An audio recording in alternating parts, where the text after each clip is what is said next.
Hi guys, welcome to the discussion segment on TeensWorld. I'm Remy and I have the beautiful Faye. Faye. So today we have an interesting topic to talk about, and this topic I feel like it affects teenagers the most. So the topic says effects of how parents correct their children. Teenagers, let's use teenagers.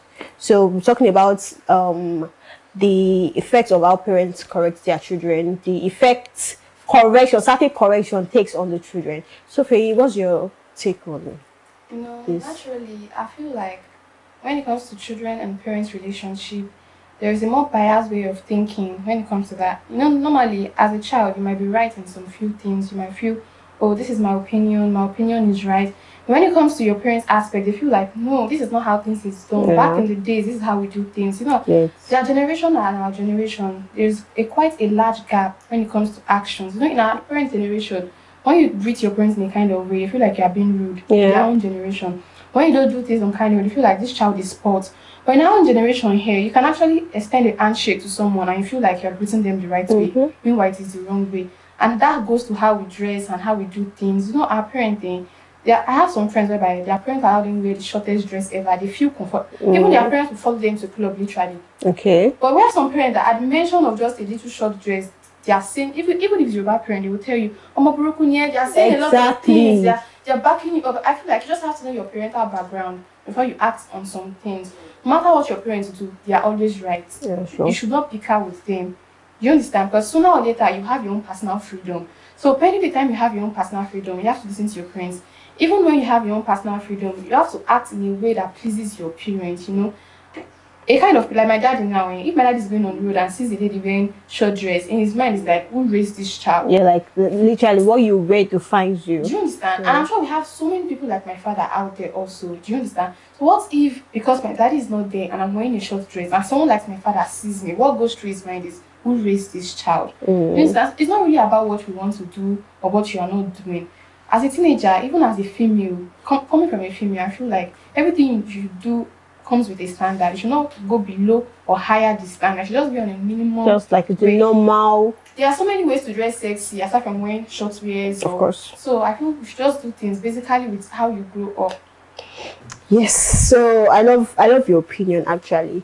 And for the effect, I think the effect can be positive or negative. For those that their parents impact on them positively, they are really, really lucky, because I feel it's not everyone that is good in this parenting aspects. Yes. Let's use Nigeria for example. Most Nigerian parents, I'll say 80% of Nigerian parents, they want their children to do what they think they should do. They feel like they know what is right for their children. I'm not disputing that. They do know what is right for their children, but they should also look at the child's perspective. Okay, this thing I'm trying to make this person do, does he or she really want it? Does she really want to? Okay, let's take like picking a profession. Does my child really want to become a lawyer? Or does the person wants to study international relation? They don't give their children options. They don't give us, there are limited options for us to pick from. What I feel is that there is a proverb that says, what an old man will see while sitting down. An old man is not always right. A young child that is standing on anything might not see. Our parents, they have a different way of seeing things. Do you understand? When you want to study accounting, your parents want you to study law. So what do? It's like a bias. I feel like sometimes it's because of their own selfish interest. Sometimes it's not because they really know what the whole profession is about, but because, okay, like for example, let me say my dad is a politician, and because he's a politician, he thinks he needs to have a lawyer in his family to defend him in future. That's because of his own selfish interest. He does not really think about, oh, will this person be good in this aspect? Does my child want this particular thing? But because he's selfish, he's thinking of his own future, not the child's future anymore. No matter how our parents are selfish, sometimes you have to, you have to bring yourself up to their expectations. If your daddy wants you to study law and you want to study accounting, you can actually excel in law. Yes. I know, right? But you can choose. Do you know the funniest thing about these things that there is any profession available for you to choose? Do you understand? There are like 3-line profession for you. What matters is you putting your heart in what they want you to do. See, let me tell you something. Putting your heart in what you want to do, that means you really want to do it. Me as a person, if you tell me to do something and I don't want to do it, I don't think I'm going to know it. Because at the back of my mind, I'll be like, It's not as if I want it anyway. I'm just going to do it anyhow I want it. I feel like with the way life is going now, it's not really about what you want anymore. It's about what you will benefit from as time goes on. Because your parents are spending the money. Don't forget. Once we are spending the money, we have a choice. We are supposed to have a choice to pick from. If you have a choice, baby girl, then go outside, work for yourself, pay your school fees, pay your bills. Your parents are paying your bills. And if they decide they want you to study law, you put your book, you get ready with it, you study the law. Well, I don't agree with that actually. I do not think that way. I know you don't think that, but your parents are paying your bills, so don't forget. Or even though, so if you choose to rebel, it's not rebelling actually. It is doing what I want. okay. No, I can do what I want and I still excel in it. Okay, you're saying what if my parents want me to do law and I excel in law? Okay, what if I do not excel in law? You know, one thing is that sometimes we have understanding parents, and we have parents that you don't argue with. You don't. There's no going back. If you feel like you have an understanding parents, you go up to them. Okay, mom. Okay, dad. I don't have passion for law. I want to do accounting. I want to do this. And if they are not understanding parents on your side, you just do what they want. There is no two ways to it. As a teenager, 15, 16, 17, there's no way to rebel. Literally. Even if you are 18, 19, outside world is very hard. Do you know? Yeah. Like now, okay, I'm a graduate now, I'm done with my school, I'm pushing on that thing. So tell me, what work am I doing? Being at home, waiting for service, literally nothing. Who feeds me? My father. Who buys my hair, my everything? Who do I collect money from? My father. So let's assume I choose to rebel against them and I want to stand on my own. House rent is expensive. Money to do, but even to sub on your phone is expensive. So if your parents choose not to sponsor you again, it's another hard life, do you understand? So people that live a hard life, they can fit into any kind of situation with their parents. But coming from, look at our society as a whole. We have the rich, we have the non-privileges, we have the ones that are just literally in the middle. They are not rich, they are not poor. So do you understand? You just have to cut your coats according to your size with your parents. Normally, at the age of 16, 15, you will surely rebel against your parents. Of course. No matter how understanding you can be, puberty. you will Puberty surely go kicks in. against them. But no matter how much you go against them, your wings, they will bring it down. See me, I'm not telling people not to listen to their parents, but I feel like you should be able to decide for yourself sometimes. I'm not saying you should rebel against your parents, but I feel you should let them understand what you want. See, we have passion, we have talent. If my parents cannot recognize my talent and tell me this is what you should do, since you have this talent, I think this is what you should do. I don't know why they're my parents to begin with. If they don't know what I want, you as my parent, you should study me and okay, I think my child wants this thing and you can go for this thing. There should be choices for us. So please, this is not the 90s. Oh, this is like, this is Gen Z. Our parents don't think the way we think. Do you know, if you have a talent for probably talking, probably you can be a journalist or be in a talk show, your parents might not see that as a talent because they believe that not everybody can excel with that kind of talent. You know that some things are pure luck.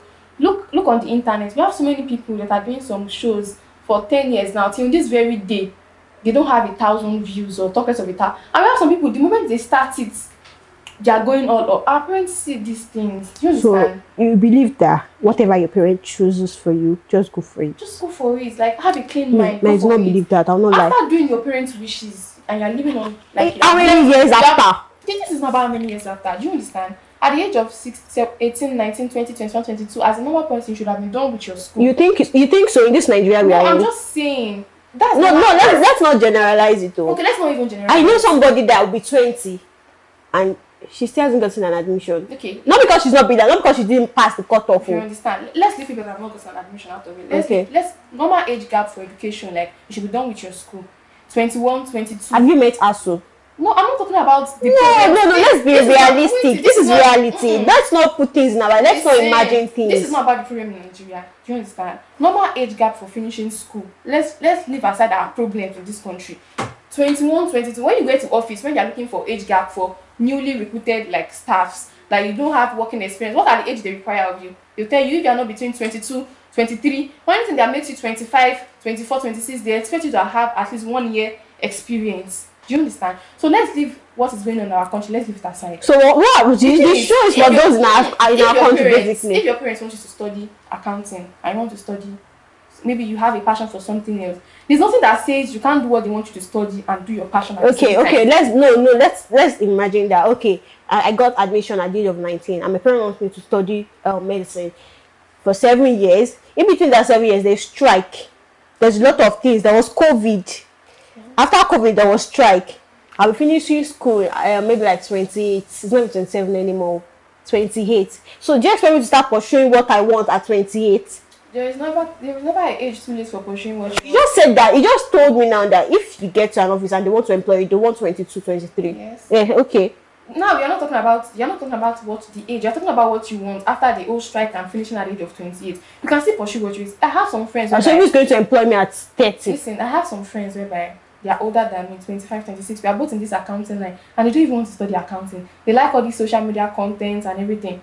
With coming to school, they even use class to create. I have a particular friend. She used classes to create content, and on social media, she's gone. She has gone far, and at the other hand, she's still studying accounting like her parents want her to do. Yeah, she's not everybody that wants to do social life. I'm just saying from a perspective. You know, when you talk about what you want, if you want to study medicine and your parents want you to study something else, you think about the years difference. If the years difference is not something you can pile together, that you can do like 2 in 1, you talk to your parents. But if they are not willing to understand, if they are not willing to get down to your level, and you know you cannot sponsor yourself, if you don't have anything, you don't have a choice than to abide by them. Some parents don't crack. It's just like when a parent tells you that if you get pregnant, you're not coming to my house. Some parents, if you get pregnant and you go to their house, they will accept you to your child. But some parents, before you get close to the gate, they're sending you back to where you're coming from. Some parents will not crack, no matter how much the situation is tight. So I just feel you just have to know your kind of parents before you know what you have to do for yourself. Yes, that's the one I support. If you know your parents are those that they'll break at the end of everything, you can just like talk them out of whatever it is they want you to do and let them see reasons why you should go for what you want to do. Yes, and you have to make them proud at the end of everything. So we are still talking on effects of how parents correct their children. I don't want it to just be based on education alone. Let's talk about emotionally. Let's talk about physically. Let's do the education when aspect. When it comes to emotionally, there's no how many kind of emotion you can feel. You feel it in private. Yeah. Our parenting, 99% of the time when it comes to emotion, they're always wrong. They are never always right when it comes to emotion. Yes. Your mommy can send you an errand, then probably something happened on the road, you couldn't deliver. When you're on getting home, the only thing she knows how to do is at you at every given opportunity. So I think basically that's just it for me. You just have to understand where they're coming from. Yes.